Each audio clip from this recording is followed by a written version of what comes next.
Hello everyone, आज हमें समझना है examination of witness bye police. जैसे कि मैंने आपको पीछे समझा दिया था, अब यहाँ पर एग्जामिनेशन करेगा पुलिस वाला किसकी? उस विटनेस की जिसको उसने 160 में बुलाया है, यानी सेक्शन 160 में जिसे अटेंडेंस के लिए बुलाया है कि भैया आओ आप। तो कैसे होगा एग्जामिनेशन? तो सबसे पहली बात तो ये है, चलिए इसमें देख लेते हैं बेरिक में। इसमें लिखा है any police officer making an investigation under this chapter.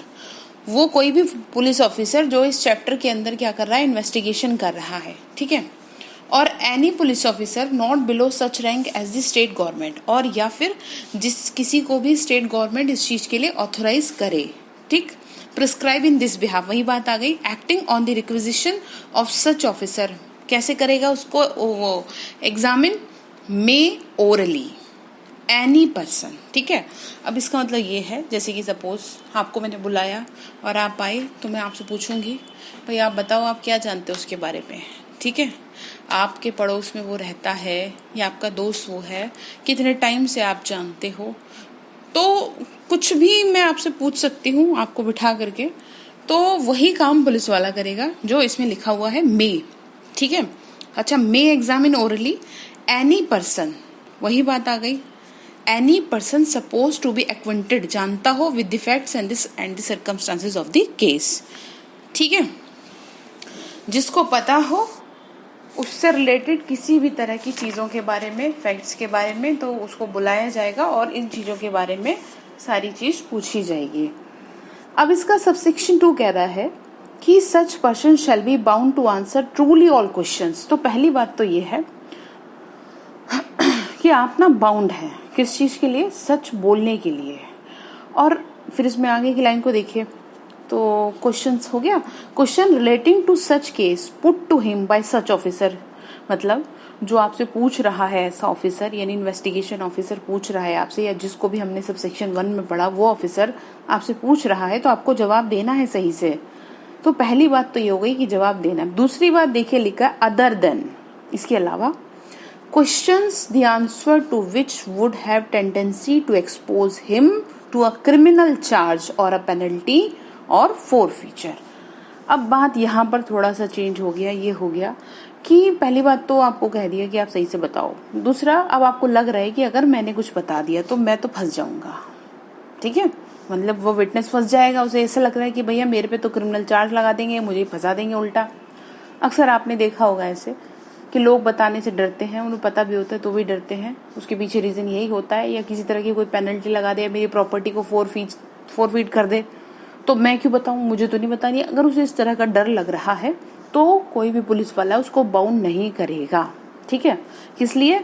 कि सच बोलने के लिए। अब दूसरी बात ये,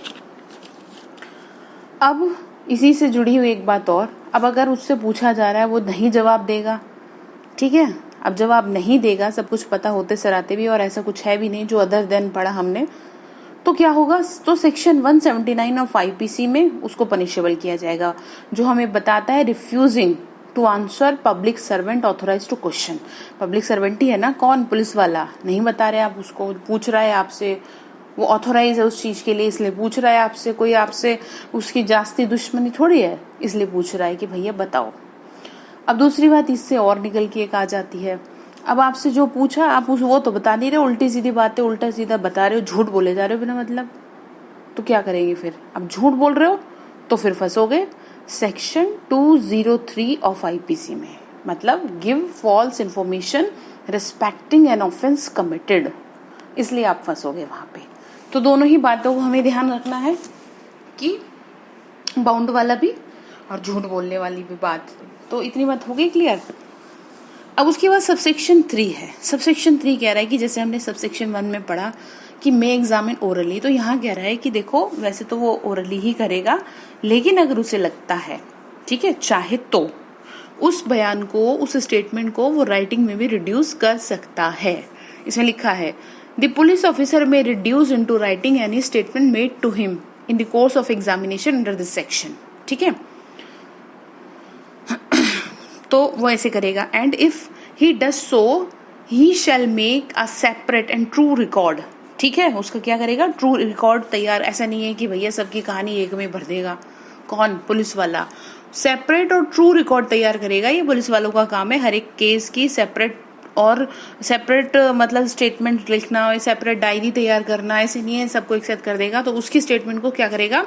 separate and true record of the statement of each such person. ठीक, हर किसी ऐसे पर्सन की जिसकी वो स्टेटमेंट रिकॉर्ड करता है, person who statement he records. Is that clear? इतनी बात समझ में आ गई। अब एक बात और, तो अब ये है कि जैसे कि हमने इसमें बात करी थी, इसकी एविडेंस वैल्यू क्या होगी? क्या इस स्टेटमेंट के बिहाफ पे उसे सजा मिल जाएगी? बिल्कुल भी नहीं। इस स्टेटमेंट की जीरो वैल्यू है तब तक जब तक कि वो पर्सन को एग्जामिनेशन नहीं किया, जब तक उस पर्सन का एग्जामिनेशन नहीं हो जाता, कहाँ? कोर्ट में, तब तक इसकी कोई वैल्यू नहीं है। इस बात का हम ध्यान रखेंगे। जब कोर्ट में ट्रायल का प्रोसेस चलता है, जब सारी चीजें चलेंगी ठीक है तरीके से, अभी तो सिर्फ यहाँ पुलिस वाले कर रहे हैं भैया अपनी थोड़ा सा अपने केस में उसको स्ट्रांग बनाने के लिए, इसलिए ऐसे कर रहे हैं, लेकिन कोई वैल्यू नहीं रहेगी इसकी जब तक कि उसकी क्रेडिबिलिटी और उसकी जो एग्जामिनेशन ना हो जाए कोर्ट में। ठीक है, आफ्टर दैट फिर देखा जाएगा कि क्या कितना सही है कितना गलत है, जो हम आगे भी पढ़ेंगे, जो कि हम सेक्शन 162 में पढ़ेंगे, statement to police not to be sign use of statement. तो ये जो हम पढ़ेंगे सेक्शन 162 में, ये बहुत इंपॉर्टेंट सेक्शन है। अच्छा एक बात और, इसमें प्रोविजो भी दे रखे हैं दो। तो पहला प्रोविजो कह रहा है, provided the statement made under this sub section में ऑल्सो भी recorded by audio video electronic means मतलब उसको ऑडियो वीडियो भी क्या किया जाएगा? बनाया जाएगा। और फिर उसके बाद जो दूसरा प्रोविजो है वुमेन रिलेटेड, वो भी 2013 में अमेंडेड है, ये भी ध्यान रखना होगा।